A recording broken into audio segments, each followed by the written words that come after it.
လူတွေရဲ့စိတ်ဓာတ်ဟာပူလောင်မှုတွေနဲ့အမြဲတမ်းရပ်တည်နေကြတယ်ကိုယ်ဘဝကိုပြန်လည်ပြီးတော့အကဲခတ်ကြည့်စိတ်မပူရဘူးဆိုတဲ့ပုဂ္ဂိုလ်တရားဟာနောင်ရေးကိုတွေးကြည့်ငါတရားအောင်မှတွေးကြည့်ပူသွားလိမ့်မယ်နော်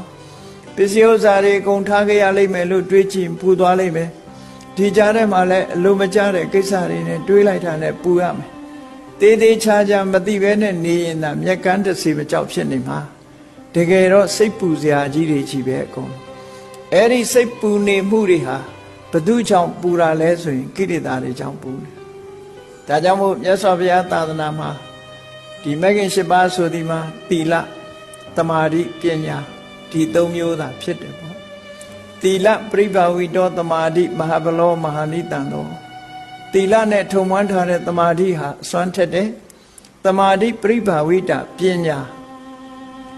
မဟာဗလာမဟာနိတံသာသမာဓိနဲ့လွှမ်းခြုံထားတဲ့ပညာဟာလည်းအစွမ်းထက်တယ်ပညာပရိဘာဝိတံစိတ်တံသမ္မာဒေဝဝိမု ssati အာတဝေဟိလို့ဆိုတဲ့အတိုင်း